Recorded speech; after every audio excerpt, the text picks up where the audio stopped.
బాలీవుడ్ నటుడు సైఫ్ అలీ ఖాన్ని సొంత మనుషులే హతమార్చాలనుకున్నారా? పోలీసుల విచారణలో సంచలనమైనటువంటి విషయాలు వెలుగులోకి వస్తున్నాయా అంటే అవును అనేటువంటి సమాధానం ఇస్తున్నారు కొంతమంది సినీ రాజకీయ విశ్లేషకులు. ఈ నేపథ్యంలోనే ఇదే అంశం మీద మనం విశ్లేషణ చేసుకునేటువంటి ప్రయత్నం చేద్దాం. ప్రస్తుతం మనతో పాటు ఉన్నారు ప్రముఖ సినీ రాజకీయ విశ్లేషకులు జగదేవ్ గారు. వారితో మాట్లాడదాం. జగదేవ్ గారు నమస్తే అండి. నమస్తే అండి. బాలీవుడ్ నటుడు సైఫ్ అలీ ఖాన్ని సొంత మనుషులే హతమార్చాలనుకున్నారని పోలీసుల విచారణలో సంచలనమైనటువంటి నిజాలు బయటకు వచ్చాయి అన్నట్లుగా కొన్ని వార్తలు వస్తూ ఉన్నాయి. ఏం జరిగింది అసలు? సైఫ్ అలీ ఖాన్ గారు నాకు తెలిసి అంటే ఒక 20 ఏళ్ళ కిందట ఆయనకి రాజుల టైంలో పట్టాభిషేకంలో కూడా జరిగిందండి. పటౌడీ సామ్రాజ్యానికి ఆయన నెక్స్ట్ కాబోయే రాజు అన్నట్టుగా. అంటే అంత రాజుల ఫ్యామిలీ బ్యాక్గ్రౌండ్ ఉన్న కుటుంబం. అవును. అయితే తర్వాత ఆయన సినిమాల్లో బాగా ప్యాషనేట్ అవడం వల్ల ఆయన సినిమాల్లోకి వచ్చారు. 80s మంచి క్లిక్ అయ్యాడు. తర్వాత అక్షయ్ కుమార్ ఆయన కలిపి చాలా సినిమాలు కలిసి హీరోలుగా యాక్ట్ చేయడం అన్నీ చూసాం. అయితే మొదటి నుంచి కూడా ఏదైతే ఆ మైనారిటీకి సంబంధించిన కొన్ని ఉన్నాయో ఆ ఆస్తుల వ్యవహారంలో కొన్ని తగాదాలు ఇష్యూస్ ఉన్నాయి. పర్టికులర్గా ఈ మధ్యప్రదేశ్లోనూ ఎక్కడో ఆ పటౌడీ ఒక ప్లేస్ ఉందంట, ఒక కోట లాంటిది. 15,000 కోట్ల విలువ చేసేటువంటి ఆస్తులు అయితే ఈ పటౌడీ ఫ్యామిలీకి, సైఫ్ అలీ ఖాన్ కుటుంబానికి ఉన్నాయి. అయితే అది ఎప్పటి నుంచో కోర్టులో వివాదం నడుస్తుంది. అయితే ఎప్పుడైతే భారతదేశం నుంచి పాకిస్తాన్ 1947లో విడిపోయిందో అప్పటి నుంచి ఎనిమీ యాక్ట్ కింద ఎవరైతే ఇక్కడ స్థిరపడితే వాళ్ళకే, స్థిరపడకుండా పాకిస్తాన్ వలస వెళ్ళిపోయిన వాళ్ళకి ఆ ఆస్తులు ఇక్కడ ఎవరైతే ఉన్నాయో అవి ఇంకా వాళ్ళకి చెందవు, ఇక్కడ ఉన్న వాళ్ళకి చెందవు, ప్రభుత్వానికి చెందుతాయి, కేంద్ర ప్రభుత్వానికి చెందుతాయి అన్నట్టుగా ఒక యాక్ట్ ఉంది. అది హైకోర్టు అది కొట్టివేసింది. ఇంకా అంటే మొన్నటి వరకు స్టే ఇచ్చింది, ఈ రోజే కరెక్ట్ గా హైకోర్టు కూడా స్టే రద్దు చేసింది. సో ఆ పటౌడీ ఆస్తులు ఏవైతే ఉన్నాయో వాటన్నిటికీ ఏకైక వారసుడుగా ఉన్న ఈయనకే కాకుండా మిగతా వాళ్ళు అంటే వీళ్ళు మదర్స్ వాళ్ళు 3 సిస్టర్స్ ఉన్నారు. సో 3 సిస్టర్స్ లో కూడా కొంతమంది వాళ్ళకి పిల్లలు ఉన్నారు కదా, వాళ్ళు కూడా దక్కించుకునే ప్రయత్నం చేస్తున్నారంట. ఓకే. వాళ్ళెవరికి రాకుండా ఈయనకే చెందేలాగా చేస్తున్నాడు. ఈయనకున్న పరపతి, ఈయనకున్న డబ్బు, ఈయనకున్న దర్పం వల్ల మిగతా వాళ్ళని ఎవరిని ఎదగనివ్వకుండా ఈయనే అన్ని చేస్తున్నాడనే ఒక పుకార్ అయితే ఉంది. మేబీ ప్రతి కుటుంబంలో కూడా ఆస్తుల వ్యవహారాలు తగదాలు సర్వసాధారణం కదా.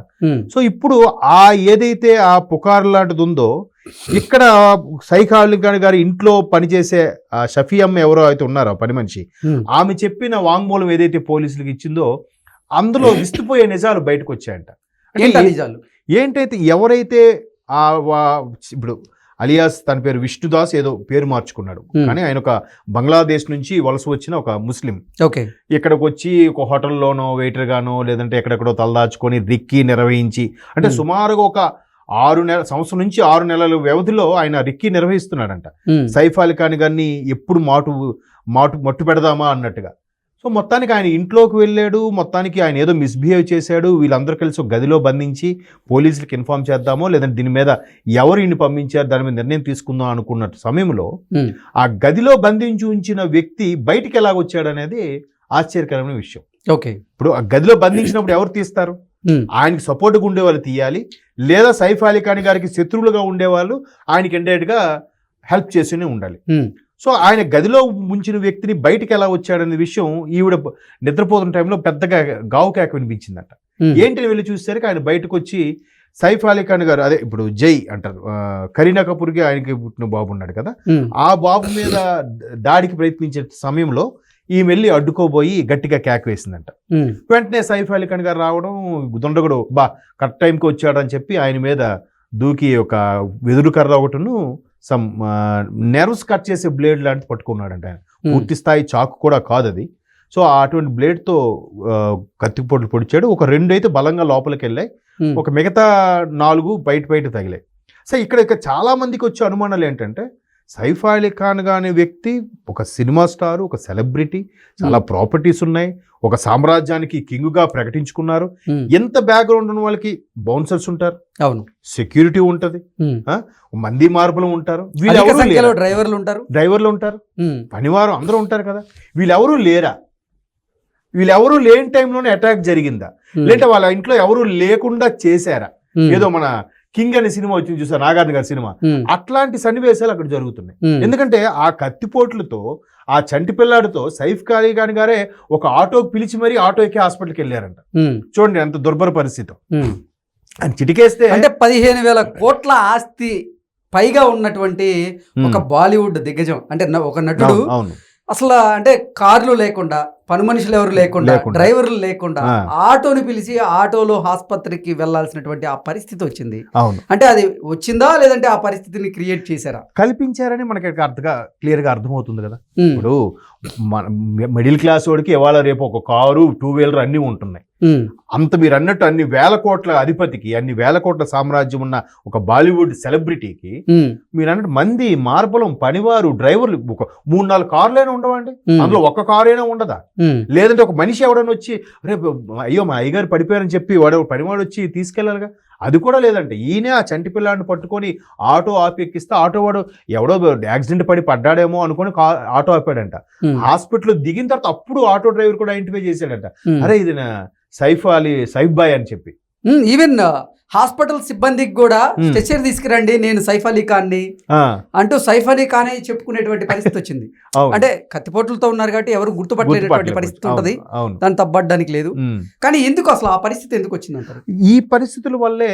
సో ఖచ్చితంగా ఇంట్లో దొంగని ఈశ్వరుడైనా కనిపెట్టలేడు అన్నట్టుగా ఇదంతా ప్లాన్డ్ గా చేశారు. ఏంటి ఆస్తి కోసమే సొంత మనుషులే సైఫ్ అలీ ఖాన్ ని హతమార్చాలని ప్లాన్ చేశారా?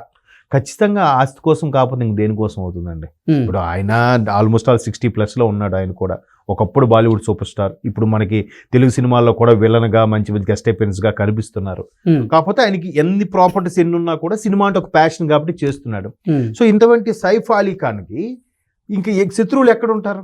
మీరన్నట్టే ఆస్తి కోసమే గనక సొంత మనుషులే సైఫ్ అలీ ఖాన్ ని హతమార్చాలనేటువంటి ప్లాన్ గనక రచించి ఆయన మీద దాడి చేసి ఉంటే మాత్రం నిజంగా ఈరోజు హైకోర్టు అయితే వాళ్ళకి భారీ షాక్ ఇచ్చింది. ఎందుకంటే ఇప్పటి వరకు కూడా చెందదుగా. ఈవెన్ ఈ 15,000 కోట్ల ఆస్తి ఏదైతే ఉందో అది సైఫ్ అలీ ఖాన్ కుటుంబానికి చెందదు. దాని మీద స్టే ఇప్పటి వరకు ఉన్న నేపథ్యంలో ఆ స్టేని కూడా ఎత్తివేసింది కేంద్ర ప్రభుత్వం కూడా ఆధీనం చేసుకునేటువంటి ఆ ఆధీనంలోకి వచ్చేటువంటి అవకాశం అయితే ఉంది. అది ఇంకా వాళ్ళు ఏదైతే మీరు అన్నట్టు కొన్నేళ్లుగా స్కెచ్ వేసి మొత్తానికి ఇప్పుడు ఇంప్లిమెంట్ చేశారో, ఆ ఇంప్లిమెంట్ జరిగిన వారం మొన్న 16న జరిగింది ఇన్సిడెంట్. ఇంకేవాళ్ళ 22nd డేట్ అంటే గడిచిన వారం రోజుల్లో మొత్తం తుస్ అని అనిపించింది. వాళ్ళు ఇంకా ప్రయత్నాలు వృధా అయినట్టేగా.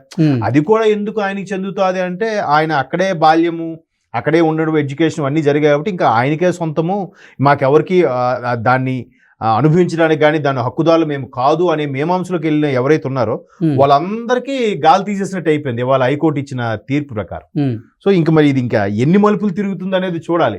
అంటే ఇవన్నీ పక్కన పెడితే అసలు సొంత మనుషులు మీరు అన్నట్టు డ్రైవర్లు లేరా, పని మనుషులు లేరా, ఒక తోటమాలి లేడా, లేదా భార్యలు కూడా ఇంట్లో లేరు. చూడండి మళ్ళీ పైగా జనరల్గా మైనారిటీకి సంబంధించి మ్యాక్సిమం ఉమ్మడి కుటుంబాలు ఎక్కువ ఉంటాయి, ఒక 2-3 ఫ్యామిలీస్ కలిసే ఉంటాయి. వాళ్ళలో ఏ ఒక్కరూ లేరా?